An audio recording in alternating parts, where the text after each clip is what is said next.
स्वागत है दोस्तों आप सभी का हमारे इस YouTube चैनल में। आज हम सीखेंगे क्लास 6 मैथ्स में अभ्यास 4A।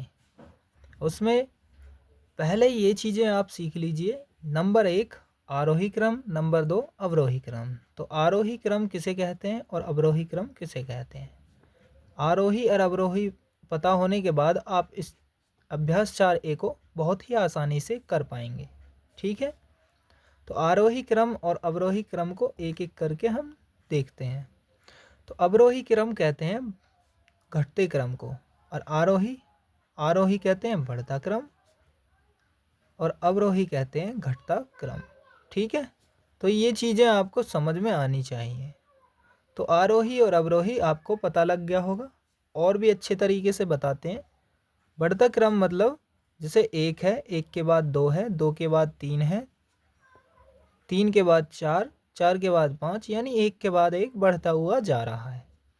और अवरोही क्रम उसे कहते हैं जैसे 5, 4, 3, 2, 1, ये संख्याएं घट रही हैं, इसके बाद घटती हुई जा रही हैं, तो यह है घटता क्रम। अवरोही यह है और आरोही यह है। ये चीज़ें आप सभी को पता लग गई होंगी कि ये दोनों चीज़ें क्या हैं। अब हम अपने प्रश्न की ओर चलते हैं और इससे ही सीखते हैं। तो देखिए, प्रश्न नंबर 1 में दिया गया है, किसी मोहल्ले में 10 परिवार में सदस्यों की संख्या निम्नवत ज्ञात की गई। नंबर 1, देखिए इसमें संख्याएं दी गई हैं 10 परिवार में सदस्यों की संख्याएं 6, 8, 3, 2, 4, 5, 9, 7, 3, 6, ये चीज़ें दी गई हैं। तो हम पहले इस क्वेश्चन को लिख लेते हैं, यानी क्वेश्चन में संख्याओं को लिखेंगे। 6 दिया गया, 8 दिया गया है, 6, 8, 3, 2, 4, 5 और 9, 7, 3 और 6 ये दिए गए हैं। और हमें इसे लिखना है, आंकड़ों को आरोही क्रम में व्यवस्थित कीजिए। आरोही क्रम क्या करना है, हमें आरोही क्रम में व्यवस्थित करना है। तो आरोही क्रम में हम व्यवस्थित किस प्रकार करेंगे, ध्यान से सीखते हुए चलेंगे। आरोही क्रम हमने बताया था कि सबसे पहले छोटी होती है, फिर बड़ी, फिर बड़ी, फिर बड़ी, उससे बड़ी, ऐसे बढ़ती हुई संख्याएं चली जाती हैं।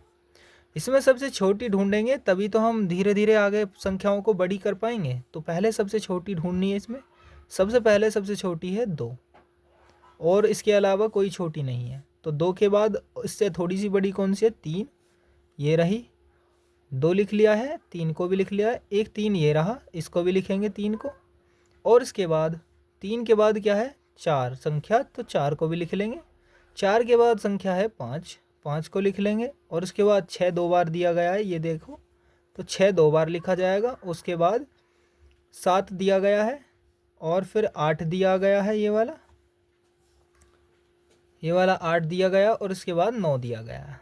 तो ये सभी 10 हो गई हैं, 1 2 3 4 5 6 7 8 9 10, ये 10 ही संख्या बताई थी, 10 परिवार में सदस्यों की संख्या। तो इतने हैं, 10 परिवार हैं, और उनमें हर एक में इतने इतने सदस्य हैं। तो ये हमारा आरोही क्रम हो चुका है।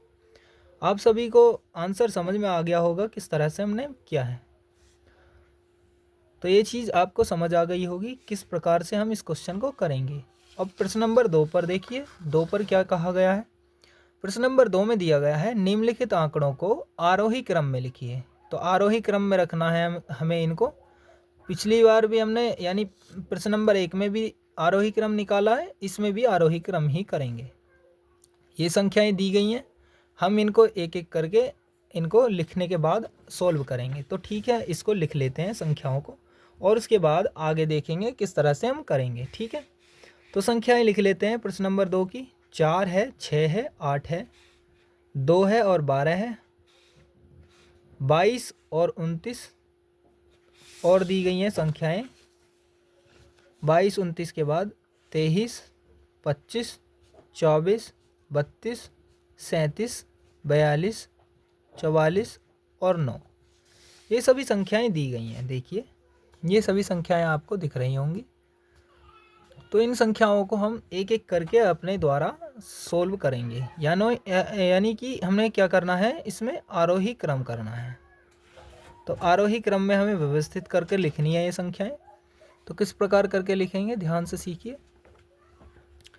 तो सबसे पहले सबसे छोटी संख्या ढूंढनी होगी। तो ये वाली 2 है, इसमें सबसे छोटी संख्या 2 के बाद क्या है, और देखिए 2 के बाद क्या हो सकती है, 2 तो कंप्लीट हो गया। उसके बाद कौन सा है इसमें, 2 के बाद है 4, तो 4 हम लिख लेंगे, तो 4 भी आ चुका है। उसके बाद कौन सा है सबसे छोटी संख्या, तो 6 है, 6 को लिख लेंगे। फिर उसके बाद 8 है, तो 8 को भी लिख लेंगे। उसके बाद 9 है, यहाँ पर देखिए 9 लिख दी गई है, तो इसको 9 को भी लिखेंगे यहाँ पर। और उसके बाद जो संख्याएं हैं, धीरे धीरे जो बढ़ती हुई संख्याएं दिखेंगी आपको वही लिखनी है इसी प्रकार, ठीक है। उसके बाद है 9 के बाद 12 है, और 12 के बाद इससे बाद कौन सी बड़ी संख्या है, 12 के बाद कौन सी है, इनमें संख्या आपको दिख रही होगी। 12 से बाद में 22 है, और 22 के बाद 23 है, 23 के बाद 24 है, 24 के बाद 25 है, और 25 के बाद कौन सी है, 29। तो 29 लिखोगे। उसके बाद 32 है, 29 के बाद 32, फिर 37, फिर 42 और फिर 44, ठीक है। इसी प्रकार ये सभी संख्याएं लिख दी गई हैं। तो ये हमारा क्या हो चुका है, आरोही क्रम। तो ये इसका आंसर हो चुका है। आप सभी को समझ में आ गया होगा ये किस तरह से हमने किया है आरोही क्रम, आप सभी को समझ आ गया होगा, उम्मीद करता हूँ। प्रश्न नंबर अब 3 पर देखेंगे, 3 को करेंगे किस तरह से होगा या क्या क्वेश्चन में दिया गया है। प्रश्न नंबर 3 में दिया गया है, किसी कक्षा की 10 बालिकाओं के प्राप्त अंकों का प्रतिशत निम्नवत है। यानी 10 लड़की थी जिन्होंने अंक प्राप्त किए हैं, उनको परसेंटेज में दिया गया है, और आंकड़ों को अवरोही क्रम में व्यवस्थित कीजिए, यह हमें पूछा है। तो 67 है, 55, 57, इनको सभी को लिख लेते हैं। उसके बाद हम अपने द्वारा कैसे करेंगे इनको समझाते हैं। तो 67 है, और उसके बाद 55 है, 57, 42, 57, 42, और इसके बाद दिया गया है 73, 75, 73, 75, और 62, 61, 62, 61, 74, और उसके बाद 33। तो ये सभी संख्याएं दी गई हैं, देखिए इस तरह से दी गई हैं, और इनको हमें अपने द्वारा करना है। किस तरह से हम करेंगे, और वो भी अवरोही क्रम में हमें दर्शाना है। एक बार हम संख्याओं को जांच लेते हैं। ठीक है, ये सभी संख्याएं सही से लिखी गई हैं। अब हमें इन्हें अवरोही क्रम में व्यवस्थित करना है। पीछे हम क्या कर रहे थे, अवरोही, पीछे किया है हमने आरोही क्रम, और अब हम करेंगे अवरोही क्रम। अवरोही क्रम में व्यवस्थित कब कैसे करते हैं, तो यहाँ मैंने आपको सिखाया है। अवरोही क्रम का मतलब है कि संख्याएं सबसे पहले बड़ी होगी, सबसे बड़ी होती है, उसके बाद धीरे धीरे संख्याएं छोटी होती हुई चली जाती हैं, तो अवरोही क्रम उसे कहते हैं, यानी घटता क्रम। तो सबसे बड़ी संख्या इसमें ढूंढिए, सबसे बड़ी संख्या कौन सी होगी। तो इसमें सबसे बड़ी संख्या कौन सी है, 75। 75 के बाद संख्याएं सभी छोटी होती हुई दिख रही हैं, ठीक है। तो अवरोही क्रम में इसी तरह से हमें लिखना है। तो अवरोही क्रम में सबसे पहले 75 आएगी, उसके बाद 74 आएगी, तो 75 हो चुकी है, 74 हो चुकी है, उसके बाद 73 लिखी जाएगी। तो 73 के बाद जो भी संख्याएं आ रही हैं धीरे धीरे छोटी होती हुई, उन सभी संख्याओं को हम लिखेंगे। तो 73 के बाद और संख्या है हमारी 67, तो 67 हो गई है। 67 के बाद कौन सी संख्या है, 62 है, तो 62 लिखोगे। उसके बाद 61 है, 61 के बाद कौन सी संख्या है इसमें, 57 है, तो 57 लिखोगे। और उसके बाद 57 के बाद कौन सी है, 55, तो 55 लिखोगे। और 55 के बाद कौन सी संख्या है, 42, तो 42 लिखोगे। और उसके बाद कौन सी है, 33।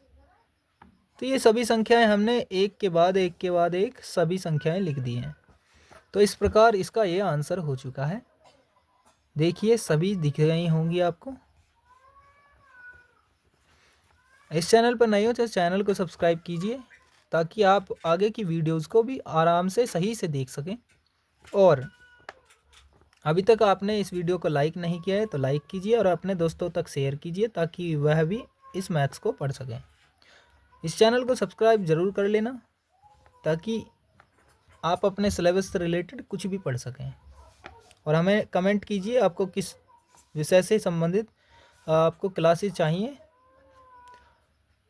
मिलते हैं किसी नेक्स्ट वीडियो में, तब तक के लिए जय हिंद, जय भारत।